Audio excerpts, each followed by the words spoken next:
Donc, tout de suite là, nous allons continuer nos séries de découvertes. Et je vous le dis chaque fois, je vous encourage, quand on vient ici, sur cette plateforme-là, c'est surtout pour les nouveaux chrétiens, ceux qui cherchent Dieu. Mais chaque fois que vous allez, vous vous mettez à genoux et vous demandez au Saint-Esprit de vous éclairer. Donc, aujourd'hui, on va voir un autre nom de Jésus-Christ. Et c'est dans le livre de Ésaïe 4 et de Jérémie 23, verset 5 et Zacharie 3, au verset 8. Et vous allez découvrir cela. Je vous laisse le temps d'aller faire la lecture vous-même. Mais, je sais que c'est un autre nom dont on ne parle presque pas. C'est le j'aime.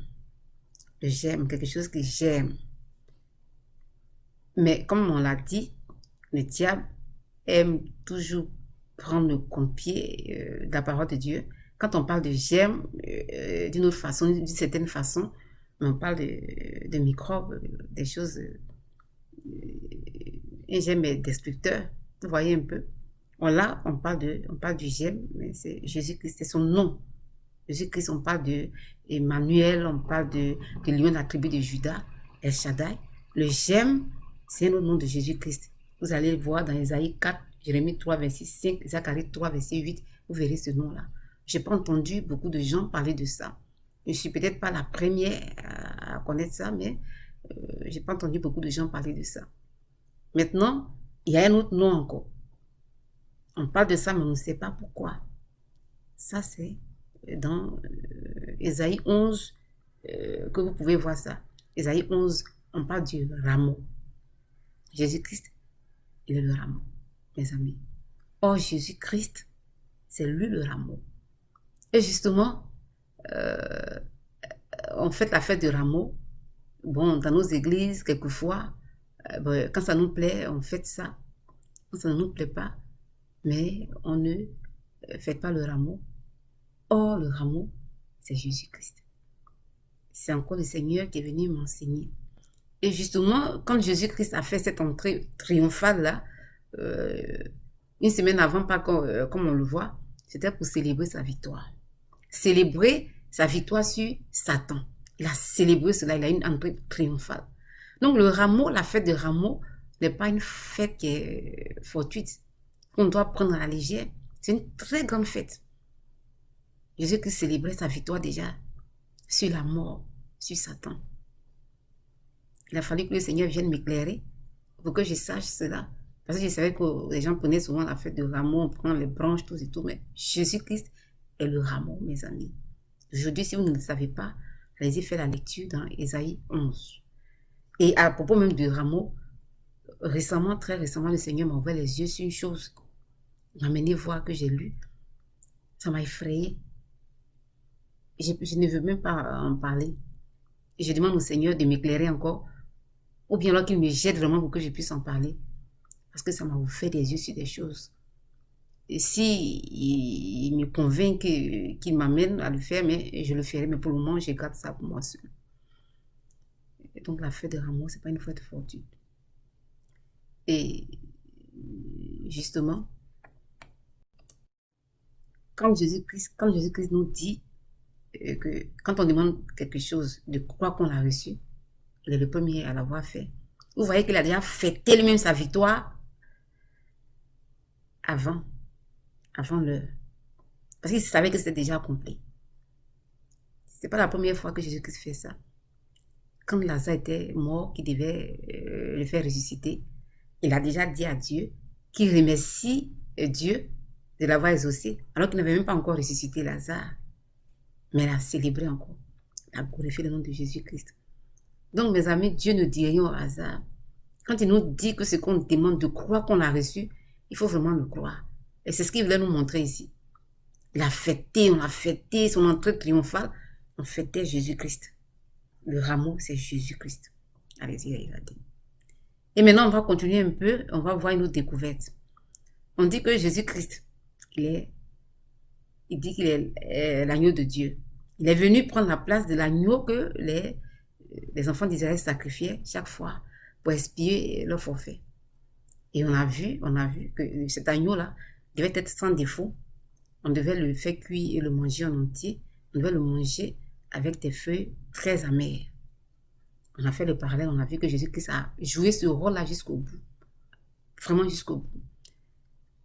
L'agneau devait être mangé en entier. On a vu que Jésus-Christ a été battu. Battu. Regardez un peu dans le psaume 22. Il était défiguré. On n'a épargné aucun endroit de son corps. Donc, il s'est donné aussi en entier. L'agneau devait être rôti.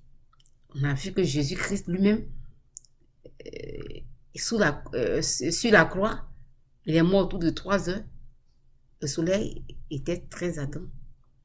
On le sait, en Israël, il fait très chaud. Donc, comme l'agneau devait être rôti sur la chaleur, le feu, Jésus-Christ a été rôti aussi sous le soleil. Et les enfants d'Israël devaient manger cet agneau-là avec des fruits très amers. On a vu que Dieu ne fait rien au hasard, c'est parce qu'il était méchant, mais les fruits amers, c'était pour les soigner. Quand ils mangeaient l'agneau avec tout ce qu'il y avait comme entrailles, les herbes amères là, devaient servir, mais à les soigner. Jésus-Christ, justement, par ce mettre dessus, nous sommes guéris. Voilà. Dieu ne fait rien au hasard. Justement, vous voyez que dans l'Ancien Testament, les enfants d'Israël, souvent Dieu leur prescrivait des choses.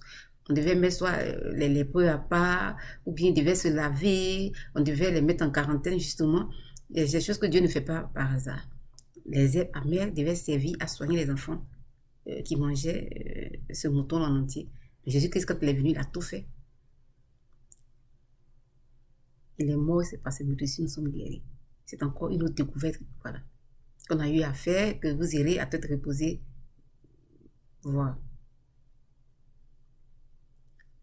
J'espère que j'ai réussi à me faire comprendre. C'est pas à pas maintenant, c'est des trucs qu'on a déjà eu à étudier, mais que je suis en train de reprendre à tête reposée pour vous expliquer un peu que Dieu ne fait rien au hasard et que quand cela lui plaît, je le dis, c'est des choses qu'il dévoile. Voilà, à qui il veut, comme il le veut, femme ou homme, enfant, puisque lui il a dit que dans un moment, il allait faire parler les femmes voilà, dans Joël 2, il allait répondre son esprit. Voilà, ça lui plaît, mais il nous ouvre les yeux. C'est la découverte que moi j'ai eu à faire. Peut-être d'autres personnes le savent, mais moi, c'est une découverte. Et comme le Seigneur me pousse à venir vous parler, donc je viens partager cette découverte-là avec vous. J'espère que ça peut servir, surtout aux nouveaux chrétiens, qui sachent qu'ils ne servent pas un Dieu, juste un Dieu banal. Non, Dieu n'est pas banal. Tout ce qu'il a fait est calculé au millimètre près. Nous servons un Dieu fort, un Dieu vrai, un Dieu qui sait toutes choses. Il ne faut pas qu'on s'amuse avec lui. C'est pour ça que souvent j'encourage les gens, quand on vient, qu'on dit que viens, souvent on invite les gens à venir seulement parce que le Dieu, il est le pourvoyeur, c'est vrai, il est le pourvoyeur, mais il va vous rendre riche, c'est vrai, tout cela, c'est vrai, mais Dieu dit, cherchez d'abord le royaume des cieux et tout chose viendra par la suite. Il enrichit qui il veut, il fait grâce à qui il veut. C'est pour ça que vous voyez justement que Salomon, je veux dire Salomon in English, no, Salomon, il n'a rien fait. Dieu lui a donné l'argent, il était très riche. Pourtant, vous voyez que Jean-Baptiste aussi, il était dans le désert, il se nourrissait de peau, de criquets, il s'habillait de peau d'animaux. Mais Jésus-Christ il les aimait tous les deux. Il y a une chose que Jésus-Christ a dit qui est vraie, il dit qu'il a vu, c'est la Bible qui le dit, David qui le dit, qu'il a vu le juste naître et mourir, il n'a jamais mendié son pain. C'est ça qui est la vérité. Vous servez votre Dieu. Il a dit dans le psaume 34 que votre visage ne sera pas couvert de honte. Ça, c'est vrai. Donc, cherchons à nous nourrir spirituellement et cherchons à nous approcher de Dieu de manière détachée, humble, en nous humiliant. Et comme ça, le Seigneur lui-même vient, il va nous enseigner. Et je le dis toujours, je n'ai rien fait pour mériter cela. On a presque dépassé notre heure. Je vais aller pas à pas. La prochaine fois, on va parler maintenant du mariage. Tranquillement, on va parler du mariage. J'espère que j'ai réussi à me faire comprendre. Allez-y encore, je le dis toujours, priez que le Seigneur, l'Esprit de Dieu vienne vous éclairer. Shalom, shalom.